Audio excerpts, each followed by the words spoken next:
Back to the Pit Stop Ranch and our coverage of the August 2023 Twilight Cruise at the Wally Parks Museum, otherwise known as NHRA Motorsports Museum, in lovely Pomona, California at the Pomona Fairplex. Well, we went ahead and went up there. We drove our 1989 Mustang, as it is the most current year vehicle you can go and participate in the event with. So we thought it was a great idea to take it, in spite of the fact we've been having a little bit of issues with us. A couple times it has left us sitting on the side of the freeway. And I'm happy to report I think we've addressed it, but that trip was no different from the others. Now, this particular video, the event, the organizers were kind enough to go ahead and put the soundtrack to Guardians of the Galaxy on and just hit the play button.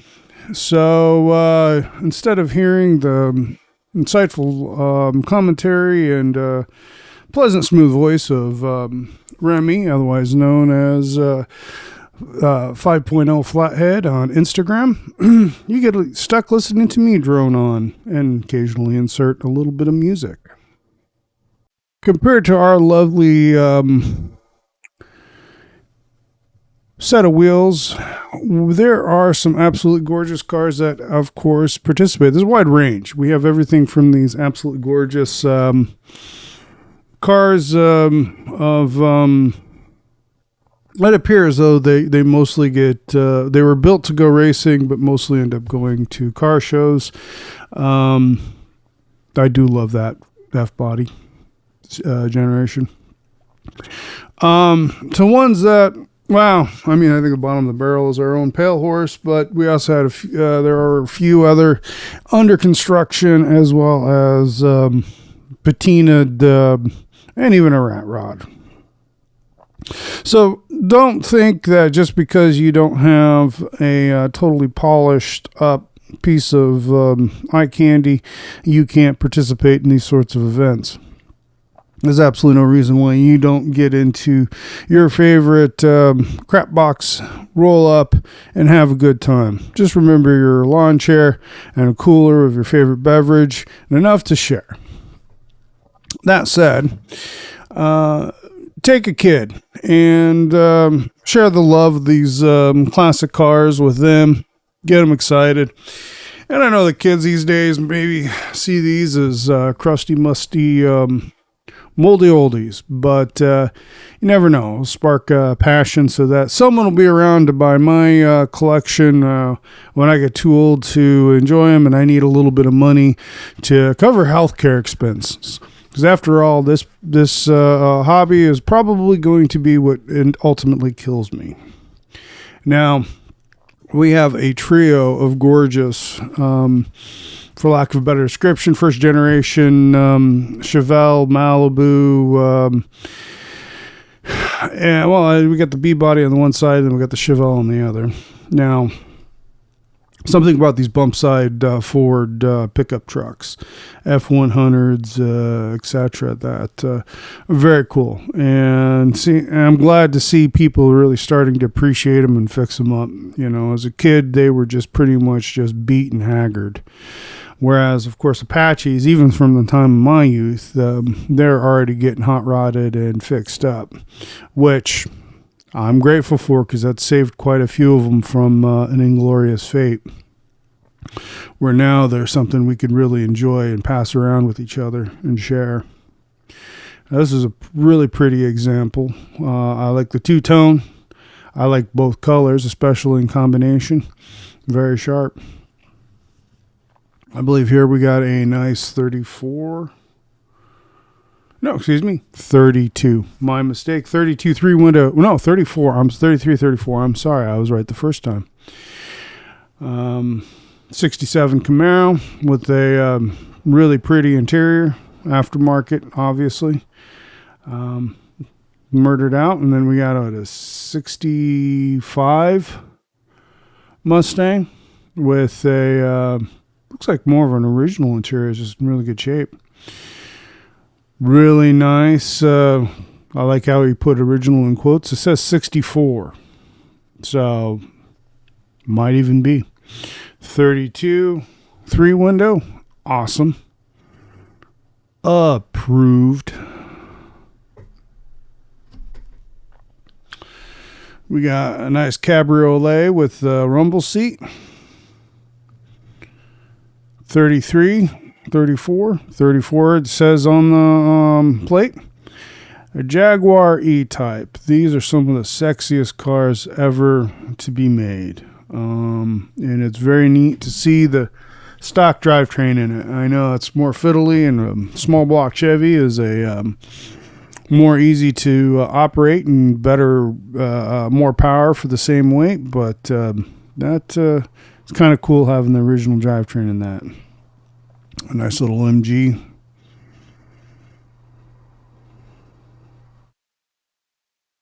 Triumph. Excuse me. I don't know the British Roadsters as well as I do other things. Well, let's face it. I don't know anything. I'm just rambling at this point. All right. Little doll in the Pontiac. All right. Very cool. I think I've seen this car around. It's a nice car. It's actually got the straight flathead V8. Or excuse me, straight 8. Let's see. What do we got here? We've got a flathead 8, it looks like. What is it, a Packard? Could be. I don't know. Or is it another Pontiac? Oh. Unfortunately, this vintage GMs, I am completely clueless regarding. Someone can inform me down in the comments. I do like the long roofs. Nice looking Falcon long roof. 32 Roadster. Classic. Working on one of these someday. Got most of the parts. Gonna have to, some assembly required. Batteries not included. Of course. Got a Tri-Fi Chevy. Can't argue with the Tri-Fi Chevy. The blow, small block. Yeah, there you go. 55. And here's our entry as a rat rod for the event. Small block Chevy, hard to argue with that. There are people who love these things and people who hate them. Personally, it depends upon the execution. This particular one I actually appreciate, and I'll tell you why. It is something where someone took what they had and built something cool, basically a gasser race car. And I think that is a really cool thing to do. You just take what you got and put something together for an inexpensive thing to go have fun. And that's the point of it, is go have fun. As I say, 39, I think. Anyways, G-Body, Buick. One of my favorite cars, even if it isn't the Grand National. GMC short bed pickup truck. Now these are definitely going to be collectors, especially the early aughts like this one here, because it comes with the LS motor. It comes with all the stuff you would gut out of it. You would take out of this truck to put into something else. It comes with it from the factory. You rock and roll. They're good. You would do poor, or you could do a lot worse, but not if you don't own one. But let's see. Wow, it's sitting right on the rockers, right on the rockers. Those of you who really dig that, explain to me what happens if the battery's dead and you can't air it up. I guess there's a Schroeder valve available. You could get it with compressed air and air it up to get it off the ground and move it. But if you happen to have a leaking line, then what? I guess you drag it and do a bunch of body work. Tell me down in the comments what you think of that. I personally think that it being able to roll around when it's the suspension's completely relaxed is a good thing. Granted, I guess it could be considered a anti-theft device. And yet, we got stacks on this thing. What engine was in this thing? Blue Max. It's a long bed, which in and itself is a little bit different from normal. Is that a big old turbocharged Duramax? That's pretty sweet. That's pretty sweet. Good parts hauler. An LS swapped Chevelle. That's a good combination. Really hard to argue with that combination. And that's one of the better looking ones. Or is that a big block with yeah, anyways, that's a good looking combination. It makes me want to put my Chevelle together. All right, now this is definitely an LS swapped Camaro, first gen Camaro. Again, hard to argue. Not the prettiest looking combination, but if you actually want relatively low buck power in a decent enough chassis that's easy to modify, and a lot of stuff's out there to really make them go fast, that's a hell of a hard combination to beat. Fortunately, finding that chassis anymore for anything less than stupid money, good freaking luck. Model A with the actual tombstone grill, that's pretty cool. 28, 29. That works. It's a very classic build right there. Model A pickup truck. We have a Chevy 2, I believe SS, which could also be it could be called the Nova as well. I don't know if that this particular, because this is a real early one. Anyway, classic, beautiful car. And sitting next to it, we got a nice looking Ford Fairlane. I think a 57. I honestly, some people are going to give me some hate for this, but I think these are sharper cars than the 57 Chevy. I'm sorry, they just are. And it's got a nice Windsor block in it. That is a nice combination. I know it's got the Thunderbird decals on it, but that didn't look like an FE block to me. Another Model A. This is a 2930. No, 2829, excuse me. Is that right? 28, 29, 30, 31. Yeah, 28, 29. Two-door. Very much like one I got sitting in my backyard, rusting away. Except mine's chopped and rusting away, where that one's a full fendered car. Here's a very nice looking Barracuda. First generation Barracuda. Is that a 340? The distributor's in the back, so it's not the RB block. So someone can correct me, 273. All right, C1 Corvette. Here we got a Pinto. You know, these have been a butt of jokes for all of my life, but they're in the last 10, 15 years or so, they've kind of been redeemed as actually not bad little cars. It was a little 50-cent piece that Ford got cheap on, a fuel safety piece in the fuel tank, and that's why they got the reputation for being dangerous. That, and every single investigative reporter in the country was trying to be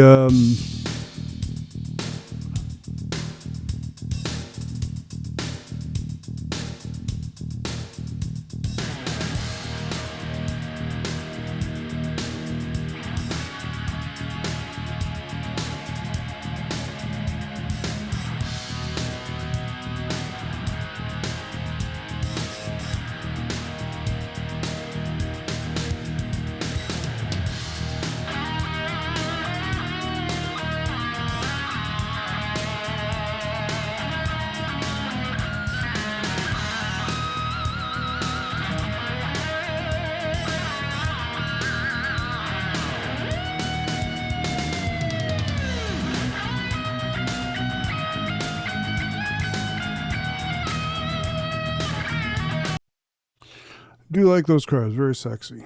Let's see. I want to call it a 40 Ford, but I'm not sure. We'll take a look. See. Yeah, it's like a 39 or a 40 Ford. Correct me if I'm wrong, please, down below in the comments. Anytime I get anything right, you have to take a shot. 32 Ford Roadster. Very cool. Got the kind of, a bit more sophisticated than stock suspension, which is a good thing because stock suspension wasn't terribly. Got the parallel control arms there. Ford F1 pickup, granddaddy to the F Series. There, 442 looks like Oldsmobile. Yeah, Rocket 455. That's pretty dang spiffy.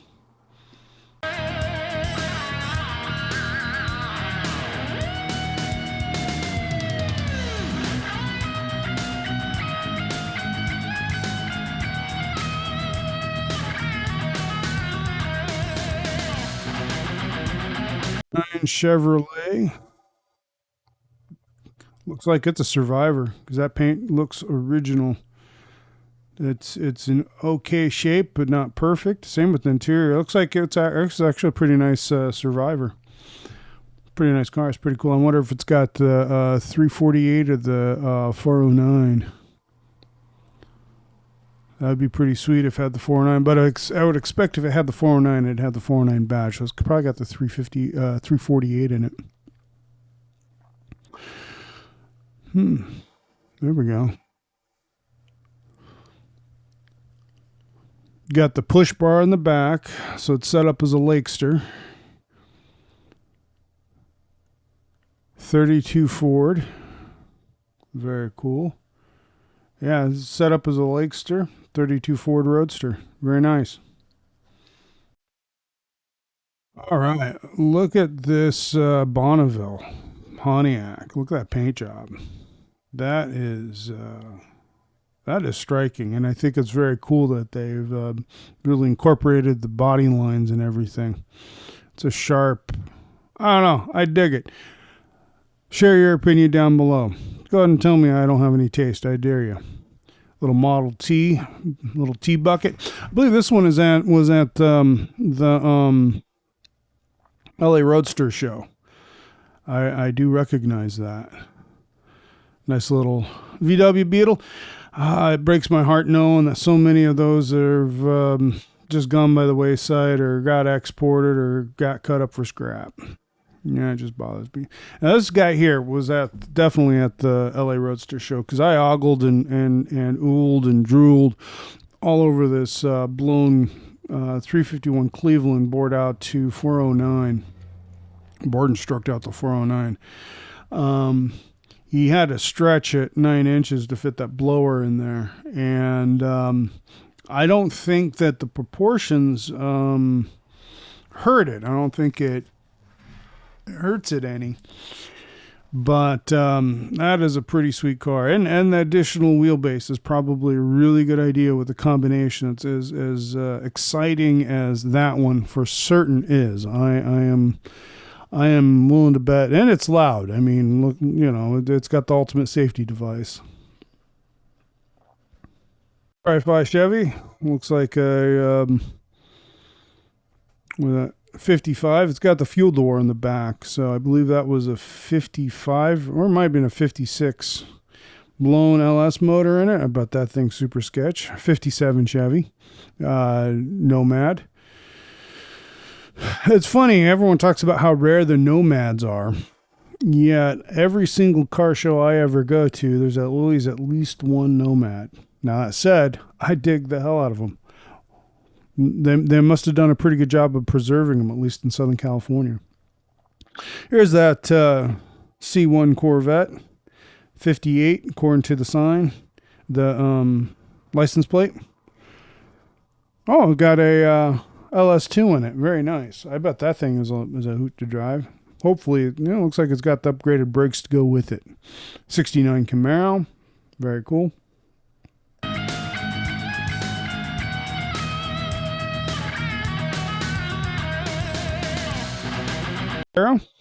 With Windsor in it. Another Ranchero. I believe that's a Ranchero. Yeah, that's Ranchero. Don't know what that was.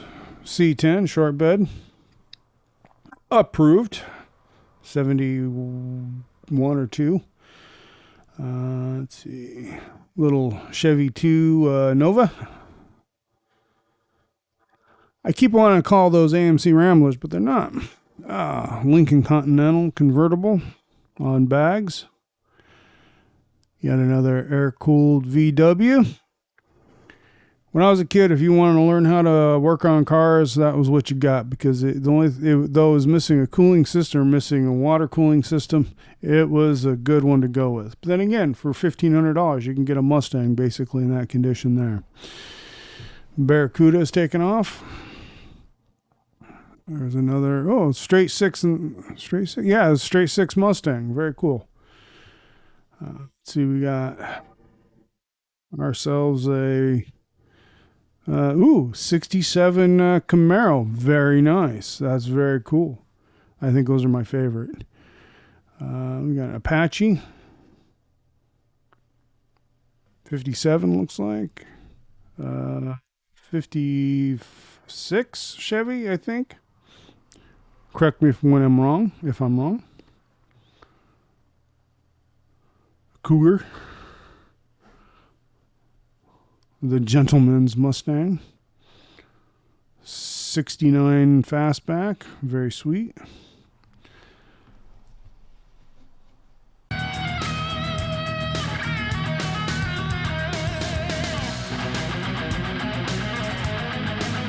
Good combination. You got here this gasser ready to go racing on this C30 car hauler. I think that's pretty awesome. I dig it. Approved. 59 Chevy wagon.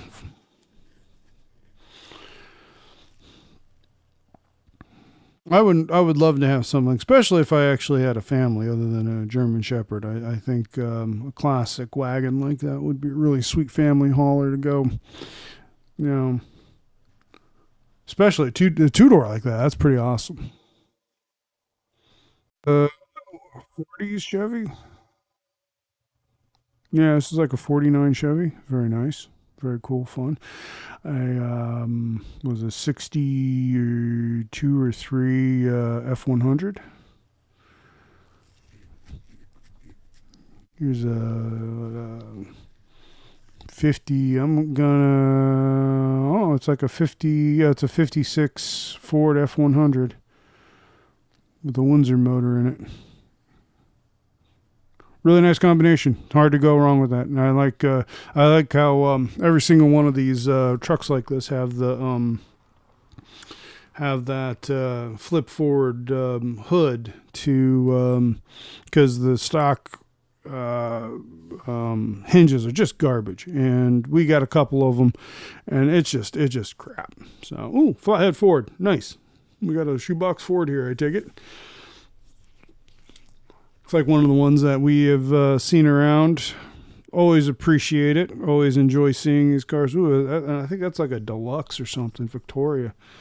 And I think that's a higher end trim version of it. Very nicely done. Very sharp. Well done.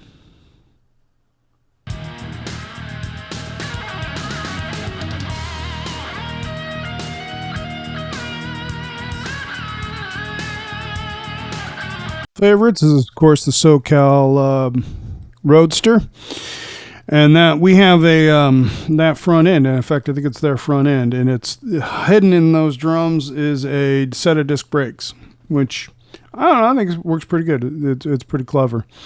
It won't work as well because they are hidden inside metal drums. The big advantage of disc brakes is their ability to cool. And they cool a lot better than drum brakes do. That's the reason why they work a lot better. That and drum brakes, when you get them wet, they don't work at all. So, and a nice looking Nova. And we are wrapping up our coverage. I hope you're enjoying this video.